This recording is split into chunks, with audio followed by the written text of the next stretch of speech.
नमस्कार प्रेक्षकांनो, मालिकेच्या आजच्या भागामध्ये आपल्याला पाहायला मिळणार आहे की ईश्वरीच्या पायाला दुखापत झालेली आहे। तेव्हा आजीने त्यासाठी एक मलम बनवलेला असतो आणि तो मलम इकडे लेप दिलेला असतो अर्णवकडे। मग अर्णव ईश्वरीच्या पायाला तो लेप लावून देत असतो तेव्हा ईश्वरी ओरडत असते की गरम आहे। तेव्हा अर्णव म्हणतो की शांत बसून राहायचं, एक शब्द सुद्धा बोलायचा नाही। असं म्हणत अर्णव ईश्वरीला शांत बसवतोय आणि त्याच वेळी तिच्या पायाला स्वतःच्या हाताने लेप लावून देतोय। ईश्वरीचा पाय अजूनही दुखावलेला असतो। आता स्पर्धेचा फायनल दिवस असतो आणि त्यानंतर आता गुलदस्त्यामध्ये ठेवलेला जो रिझल्ट आहे तो समोर येणार असतो। त्यामुळे सगळेजण उत्सुक झालेले असतात। खरं तर नम्रताला खूप राग आलेला आहे। नम्रताला ही गोष्टच पटलेली नाहीये की अर्णव आणि ईश्वरी यांच्यामधली जवळी। कारण नम्रताला असं वाटत असतं की आकाशचं तिच्यावरती प्रेमच नाहीये। अर्णव एवढं इश्यूसाठी करतो पण आकाश माझ्यासाठी काहीच करत नाहीये। अर्णव एवढं सगळं करत आहे, आकाशला माझ्याबद्दल काहीच वाटत नाहीये, म्हणून तिचा जळफळाट होत असतो। आणि ईश्वरी म्हणते की माझा एक डब्बा राहिलेला आहे, मी तो घेऊन येते। असं म्हणत ईश्वरी आत गेलेली असते। तोपर्यंत नम्रताने ईश्वरीने जी साडी घेतलेली आहे त्याच्यामध्ये फेविकॉल टाकायला सुरुवात केलेली असते आणि त्या साडीचं वाटोळं करायला सुरुवात केलेली आहे। म्हणजे हे सगळं जाणून बुजून केलं जात असतं, कारण नम्रताला या ईश्वरीची बदनामी करायची आहे। सगळ्यांच्या समोर ईश्वरीला तोंडावर पाडायचंय। म्हणजे जशी ही स्पर्धा सुरू झाली आहे तसं प्रत्येक दिवशी काही ना काही नवीन प्रॉब्लेम येतात आणि ज्या दिवशी प्रॉब्लेम क्रिएट झालेले त्या नसतात त्या दिवशी ईश्वरी स्वतः प्रॉब्लेम क्रिएट करत असते, हे ठरलेलंच आहे। तर यावेळेस आपल्याला पाहायला मिळत आहे की रमाकांत हा स्वामींकडे प्रार्थना करत आहे की प्लीज स्वामी, खरंच काहीतरी चमत्कार होऊ द्या, तरच मी या सगळ्यातून सुटू शकेल, कारण माझ्या मुलांकडे मला जायचं आहे अशी स्वामींची इच्छा आहे। स्वामींकडे तो स्वतःची इच्छा व्यक्त करत आहे। हे सगळं कशा पद्धतीने होणार आहे ते आपण डिटेलमध्ये पाहणार आहोत। त्यासाठी व्हिडिओ शेवटपर्यंत पहा। त्याचबरोबर चॅनलवरती नवीन असाल तर चॅनलला नक्की सबस्क्राईब करा। इकडे आता अर्णव स्टेजवरती आलेला आहे। जीजीचा माईक जो आहे त्याने हातात घेतलेला आहे आणि त्यानंतर त्यावर तो अनाउन्समेंट करत असतो की काही कारणास्तव या स्पर्धेतून आम्ही, असं तो म्हणतो आणि तेवढ्यातच घुंगरांचा आवाज येतो आणि ईश्वरी तिकडून चालत यायला लागलेली दिसते। अर्णवचं लक्ष जातं। अर्णव ईश्वरीकडे पाहतो तेव्हा अर्णव म्हणतो की काय, सगळ्या जजेसला सगळ्यांना टेन्शन आलेलं असतं की अचानक हे सगळं काय झालंय, अचानक असं का बोललं जातंय, या सगळ्याचा काय अर्थ आहे, हा प्रश्न उभा राहिलेला असतो। आणि तेव्हा मात्र इकडे ईश्वरी चालत येते आणि तेव्हा अर्णव म्हणतो की हो, आम्ही परफॉर्म करणार आहोत। मग जीजी अनाउन्समेंट करते की चला, सात्विक फॅशनचे अर्णव राजेश शिर्के आणि ईश्वरी राजेश शिर्के आलेले आहेत आणि आता लवकरच त्यांचा परफॉर्मन्स आपल्याला पाहायला मिळणार आहेत। नवीन असं काय करणार आहेत ते, कारण आतापर्यंत दोन्ही स्पर्धेचे दोन्ही राऊंड जे आहेत ते सात्विक फॅशनने जिंकलेले आहेत। तर आता बघूया पुढे नवीन काय पाहायला मिळतंय। पण ईश्वरी ज्या पद्धतीने चालत असते ते पाहून सगळेजण तिच्याकडे पाहत असतात। ईश्वरीला चालताही येत नसतं। नक्की आता ही स्टेजवर आल्यावर काय करणारे, हा प्रश्न अर्णवला सुद्धा पडलेला असतो। सगळेजण तिच्याकडे पाहत असतात। सगळ्यांना प्रश्न पडलेला असतो की हे सगळं काय झालंय। ईश्वरी हळूहळू चालत स्टेजकडे पोहोचलेली असते। तिच्या पायाला त्रास होत असतो। डॉक्टरांनी ती पट्टी तिच्या पायाला बांधून दिलेली असते आणि त्याच वेळी जी मंजू आहे, ईश्वरीची मोठी फॅन आहे, ईश्वरीसाठी एवढं सगळं करत असते, ती देव पाण्यात ठेवत असते, देवाकडे प्रार्थना करत असते, ती सुद्धा आता या कार्यक्रमाचा लाईव्ह परफॉर्मन्स बघायला तिथं आलेली आहे। तर इथे सगळेजण आता खुश झालेले आहेत। तर अर्णव आणि ईश्वरी राजेश शिर्के नक्की काय परफॉर्म करणार आहेत ही उत्सुकता सगळ्यांना लागून राहिलेली असते। तिथे असलेल्या सगळ्यांना, जजेसला आता यांचा नवीन कोणता परफॉर्मन्स असणार आहे याबद्दल त्यांना कौतुक वाटत असतं।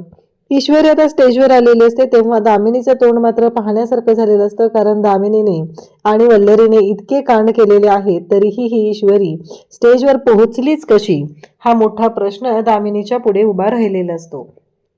तेव्हा मात्र ईश्वरी ज्या पद्धतीने आता स्टेजवरती आलेली आहे त्यावरून असं स्पष्ट होत असतं की आता जो परफॉर्मन्स आहे तो दणक्यातच होणार आहे। जजेस मात्र आता खुश झालेले असतात, कारण ईश्वरी आणि अर्णव कशा पद्धतीने परफॉर्म करतात याबद्दल काही शंकाच नाहीये, कारण एक नंबर असा त्यांचा परफॉर्मन्स असतो. अगदी छान पद्धतीनं ते सगळं करत असतात. तर राकेश मात्र ह्या सगळ्या गोष्टींकडे पाहत असतो. राकेश म्हणत असतो की आता खरा धमाका होणार आहे आणि आता खरी मज्जा येणार आहे, हे राकेशच्या डोक्यात सुरू झालेलं असतं. राकेशला फक्त स्वतःचा स्वार्थ दिसत असतो आणि राकेशने एवढंच ठरवलेलं आहे की काहीही झालं तरीही अर्णव आणि ईश्वरीचा आता ब्लास्ट करून संपवून टाकायचं, एवढंच राकेशच्या डोक्यात सुरू झालेलं असतं.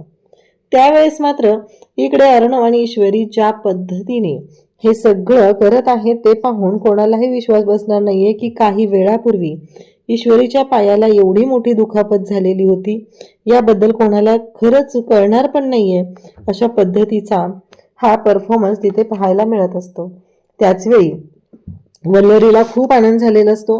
वल्लरीला असं वाटत असतं की आता ही चांगलीच तोंडावर पडणार आहे आणि या सगळ्या गोष्टी तिच्या म्हणण्याप्रमाणे होणार आहेत.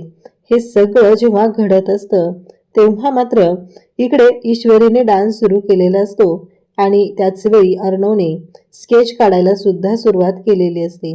जेव्हा अर्णव स्केच काढत असतो ईश्वरीचा डान्स खूप छान असतो आणि सगळेजण पाहत असतात, अगदी मंत्रमुग्ध झालेले असतात आणि मंत्रमुग्ध होऊन सगळेजण हा परफॉर्मन्स पाहत आहेत.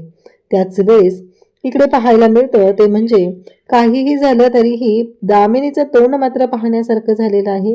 दामिनीला कळायचं बंद झालेलं आहे आणि त्याच वेळी दामिनीच्या डोक्यात एकच सुरू आहे, काही झालं तरीही ह्यांचा परफॉर्मन्स चांगला होता कामा नये आणि हे सगळं अशा पद्धतीनं झालं पाहिजे, एवढंच त्यांच्या डोक्यात सुरू झालेलं असतं. आणि त्याच वेळी इकडे आपल्याला पाहायला मिळतं ते म्हणजे राकेश म्हणत असतो की आता खरी मज्जा येणार आहे, आता खरी मज्जा येणार आहे आणि आता मी दाखवून देतो की मी काय करू शकतो, असं राकेशच्या डोक्यात सुरू झालेलं आहे. आणि त्याच वेळेस इकडे ईश्वरी मात्र आता स्टेजवरती परफॉर्म करत आहे आणि अर्णव स्केच बनवत असतो. दोघांचाही परफॉर्मन्स खूप छान असा चालू झालेला असतो. कोणाच्या लक्षातही येणार नाही की काही वेळापूर्वी ईश्वरीवरती वाईट वेळ आलेली होती, तिचा पाय मुरगळलेला आहे, अशी कोणतीच गोष्ट तिथं दिसत नसते, कारण ईश्वरीच्या परफॉर्मन्समधून स्पष्ट होत असतं की ती किती सुंदरपणे डान्स करत आहे. आणि त्याच वेळी इकडे अर्णव स्केच काढत आहे. सगळे जजेस सगळेजण पाहत असतात. त्याचबरोबर वल्लरीचं आणि दामिनीचं तोंड पाहण्यासारखं झालेलं असतं, कारण त्यांनी आजपर्यंत ज्या गोष्टी केलेल्या असतात त्या सगळ्या कशा पद्धतीने केलेल्या आहेत हे लक्षात येत असतं. कारण अर्णव आणि ईश्वरीला हरवण्यासाठी एकही संधी त्यांनी सोडलेली नसते, कारण प्रत्येक वेळेस अर्णव आणि ईश्वरीच्या विरोधात कारस्थान करायचं एवढंच त्यांना माहिती असतं. आता अर्णव आणि ईश्वरीचा परफॉर्मन्स होतो तेव्हा मात्र सगळेजण पाहतच राहतात. अक्षरशः जजेसनी तर स्टँडिंग ओवेशन दिलेलं असतं. खूप सुंदर असा परफॉर्मन्स झालेला असतो आणि अर्णवने ईश्वरीला जवळ घेतलेलं असतं, तर सौदामिनी तिथून निघून गेलेली असते. तिला कळायचं बंद झालेलं असतं, कारण ज्या पद्धतीने गोष्टी घडत असतात त्यावरून हे क्लिअर होत असतं की सौदामिनी चांगलीच तोंडावर आपटलेली आहे. तर इकडे तिला खूप राग आलेला असतो, तिची चिडचिड होत असते. आतापर्यंत एवढं सगळं केलं पण या सगळ्यातून काहीच हाती लागलेलं नाही, कारण या सगळ्या गोष्टी अशा घडतील असं स्वप्नातही वाटलं नव्हतं, एवढंच तिच्या डोक्यात सुरू झालेलं असतं. तिला खूप राग येत असतो. तिलाही पटत नसतं की या सगळ्यामध्ये का माझ्याच बाबतीत असं का होतंय, कारण मी एवढं सगळं प्लॅनिंग केलंय, त्यांना उद्ध्वस्त करण्यासाठी प्लॅनिंग केलंय, पण त्याचा काहीच उपयोग होत नाहीये. मग ती राकेशला फोन करते आणि राकेशला फोन करून बोलायला सुरुवात करते. तुझा उपयोग काय आहे, तू काहीच करू शकलेला नाही, कारण मी तुला सांगितलेलं होतं पण तू त्या पद्धतीने प्लॅनिंग केलेलं नाही, असं म्हणत राकेशवर आरडाओरडा सुरू झालेला असतो. आणि त्याच वेळी इकडे राकेश म्हणत असतो की अनेक मुर्दे गाडून त्यावरती मी जन्माला आलेलो आहे, एवढं लक्षात ठेवायचं. पुन्हा या शब्दात माझ्याशी बोलायचं नाही, या भाषेत माझ्याशी बोलायचं नाही, कारण एक गोष्ट लक्षात ठेवायची आहे की काहीही झालं तरीही मी तुमचा नोकर नाहीये. त्यामुळे तुम्ही ज्या पद्धतीने वागताय बोलताय ते सगळं बंद करायचं. या कोणत्याच गोष्टींना मी खत पाणी घालणार नाही. आणि त्याच वेळी सौदामिनी म्हणत असते म्हणजे काय, तेव्हा तो म्हणतो की एक गोष्ट लक्षात ठेवा, तुमचा कुठल्याही गोष्टींचा माझ्याशी संबंध नाहीये, त्यामुळं तुम्ही माझ्याशी ज्या भाषेत ज्या आवाजात बोलत आहात ते बंद करायचं. पुन्हा ऐकून घेतलं जाणार नाही असं स्पष्टपणे आता सांगितलेलं असतं. तेव्हा मात्र राकेशने तिची चांगलीच बोलती बंद केलेली असते आणि तिला दाखवून दिलेलं आहे की काही झालं तरीही तुझी लायकी काय आहे त्या लायकीप्रमाणे तू राहा, दुसऱ्यांच्या मध्ये नाक खुपसण्याचा प्रयत्न करू नको असं राकेशने तिला दाखवून दिलेलं आहे. तर इकडे जजेस आता रिझल्ट देणार असतात. जजेस त्याच ह्याच्यात असतात. इकडे अंजलीला ती रिंगटोन ऐकल्यानंतर कुठंतरी असं फील झालेलं असतं की हा मोबाईल राकेशचा तर नाहीये ना असं तिला वाटत असतं.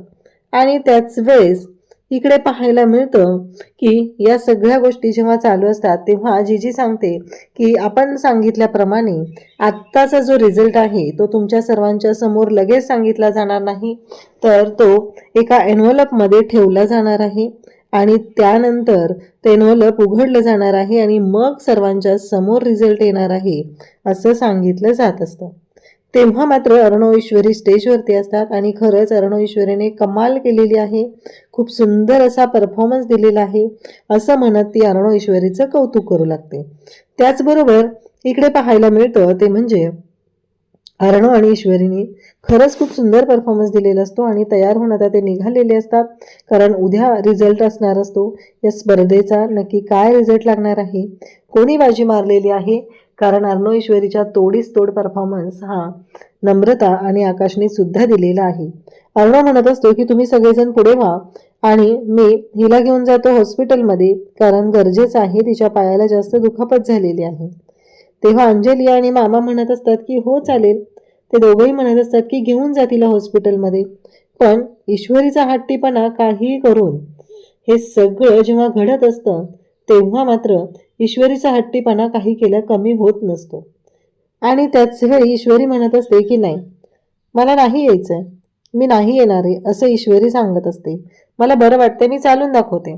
आणि त्याच वेळी ती धडपडते. तेव्हा मात्र लगेचच आता तिथे अर्णव येतो आणि म्हणतो मी काय सांगितलेलं तुला लक्षातच येत नाहीये तर. आणि त्याच वेळी आता समोरच आता तिथे नम्रता उभी असते आणि मंजुळा म्हणजे ईश्वरीची जी फॅन फॉलोअर आहे ती तिथं आलेली असते आणि ती येऊन म्हणत असते की खरंच ईश्वरीताई, म्हणजे तुम्ही माझ्यासाठी आयडॉल आहात.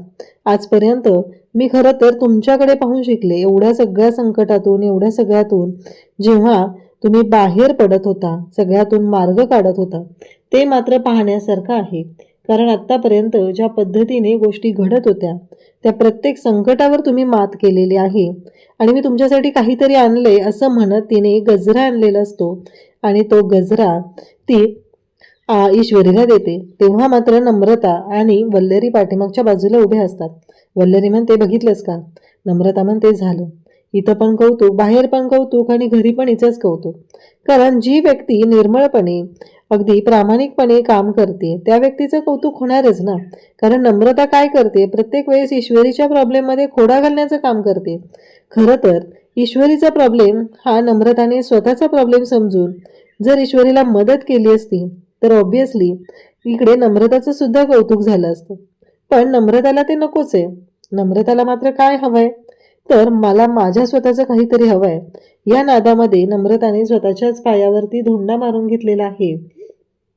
जेव्हा हे सगळं घडत असतं तेव्हा मात्र नम्रताची चिडचिड चाललेली असते. तिला राग येत असतो आणि तिचे कान भरायला वल्लरी तिथं असते. वल्लरीच आता खरं तर नम्रताची वाट लावत आहे. नम्रताला कळतच नाहीये, अक्कल नावाची गोष्ट नम्रताने घाणच ठेवलेली आहे. तर इकडे नम्रताला वल्लरी सांगत असते की आता बघ, आपल्याला उद्या असं काहीतरी करावं लागणार आहे की ज्यामुळं आपल्याला दाखवून देता येईल की तू आणि आकाश ग्रेटच आहात, कारण तुमच्या बाबतीत अजिबात कुठल्याही गोष्टीची हयगय केली जाणार नाही असं इकडे नम्रताला ती सांगत असते. तेव्हा मात्र तिला ही गोष्ट पटत असते आणि ती म्हणते की हो आई, तुम्ही जसं म्हणताय ना तसंच होईल असं सुद्धा सांगितलं जात असतं. आणि त्यानंतर इकडे आता रमाकांत जो आहे तो शुद्धीवर आलेला आहे. रमाकांत म्हणतो की स्वामी प्लीज चमत्कार करा, काहीतरी करा, आम्हाला माझ्या मुलांकडे जायचंय. तर इकडे उदयकांत म्हणतो काय हे सगळं माझ्या नादी मार्ग लागलंय, वॉचमन करून टाकलंय, साधी लाईफ सुद्धा एन्जॉय करता येत नाहीये, ह्याच्यामुळे साधी एक क्वार्टर सुद्धा मला घेता आलेली नाहीये असं म्हणत त्यांनी एक औषध आणलेलं असतं, जेवण आणलेलं असतं. त्या जेवणामध्ये ते आता गुंगीचं औषध तो मिक्स करतो आणि म्हणतो एकदा का याने हे खाल्लं की मग मी रिकामा झालो, असं त्याच्या डोक्यात सुरू झालेलं असतं. कारण काही करून त्याला ह्या सगळ्या गोष्टी त्याच्या पद्धतीने करायच्या असतात. आणि मग मात्र पाहायला मिळतं ते म्हणजे ईश्वरी आणि अर्णव. आता दोघंही घरी आलेले असतात. सगळेजण घरी पोचलेले आहेत. ईश्वरी आणि अर्णव तिथं आलेले आहेत. आणि तेव्हा मात्र अंजली त्याचबरोबर आकाश तिथं बसलेले असतात. आणि त्याच वेळी इकडे पाहायला मिळतं ते म्हणजे ईश्वरी अर्णवला म्हणत असते की नाही, मला नाही काय होते, मला नाही काय होते. तेव्हा अर्णव म्हणतो की काय चाललंय हे सगळं, तुम्ही मला थोडी मदत कराल का, असं अर्णवला तिनं म्हणते. त्यावेळेस अर्णव म्हणतो की चल थोडी नाही पूर्णच मदत करतो, असं म्हणत अर्णवने तिला उचलून घेतलेलं असतं आणि म्हणत असतो की चल मी घेऊन जातो. पण आता अर्णवने ईश्वरीला उचलून घेतल्यानंतर जो काही नम्रताचा जळफळाट झालाय प्रेक्षकांना, तो खरंच खूप भयानक असा झालाय. तिला ही गोष्ट अजिबात पटलेली नसते आणि तिची चिडचिड होत असते. तिला कळतच नसतं की मी काय करू. प्रत्येक वेळेस इशूच जिंकत चाललेली आहे. मला कळतच नाहीये की मी कोणत्या पद्धतीने याच्यावर मार्ग काढायचा आहे. मी काय केलं तर सगळ्या गोष्टी माझ्या पद्धतीने होतील, हा विचार ती करत असते. आता आकाश तिथं असतो, नम्रताकडे पाहतो. नम्रता अर्णव आणि ईश्वरीकडे पाहते. दोघं जण वरती चाललेले असतात. आणि त्याच वेळी नम्रता एकटक त्यांच्याकडे पाहते. आकाश म्हणतो काय झालं नम्रता. तेव्हा नम्रता म्हणते बरोबर आहे आकाश, तुमचं लक्षच नाहीये, कारण तुमचं प्रेमच नाहीये माझ्याकडे. तुम्हाला माझ्याबद्दल काही वाटतच नाहीये, बघितलं ना.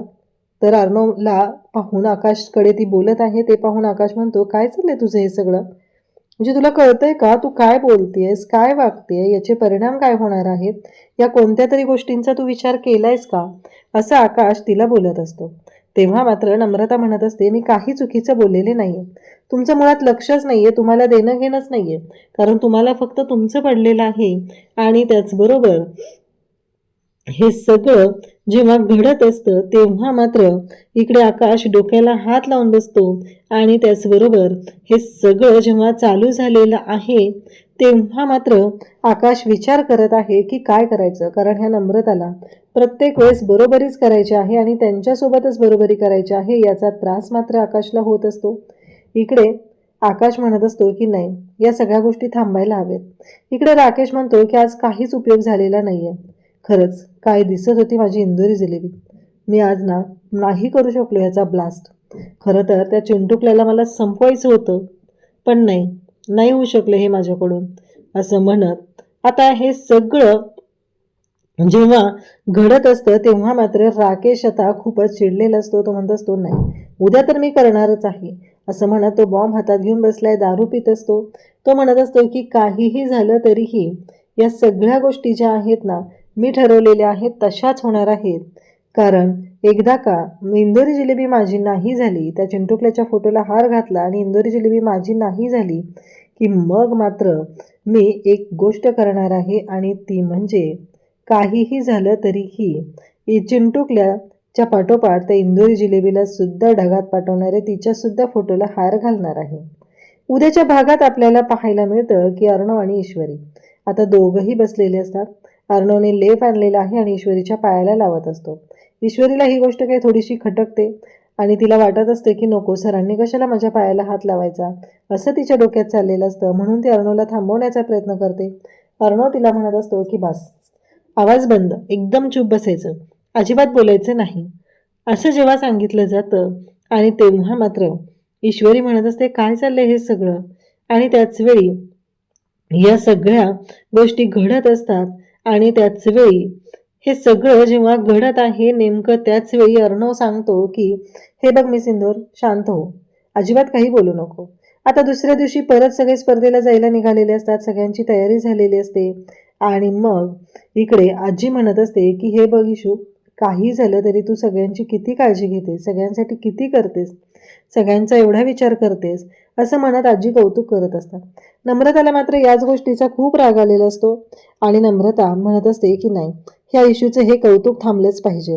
ईश्वरी जात असते तेवढ्यात ती म्हणते की एक डब्बा राहिला, अर्णव आणि मामा पुढे गेलेले आहेत, अंजली आणि आकाश सुद्धा पुढे गेलेले आहेत. आणि मग ईश्वरी म्हणते एक डब्बा राहिला, तो मी घेऊन येते, असं म्हणत आता ईश्वरी तो डब्बा आणण्यासाठी जाते. त्याच वेळी ईश्वरीची पर्स तिथे ठेवलेली असते. आणि त्याच्यामध्ये जी साडी आहे त्याच्यावरती नम्रताने ग्लू आणून टाकलेला असतो, फेविकॉल आणून टाकलेला असतो आणि ती म्हणते की काही झालं तरीही हिची वाट लावायला मी मागं पुढं पाहणार नाही, कारण ईश्वरी जोपर्यंत थांबत नाही तोपर्यंत माझ्या हाती काहीच लागणार नाही असं तिने ठरवलेलं आहे. अशाच अपडेटसाठी चॅनलशी कनेक्ट राहा. थँक्यू.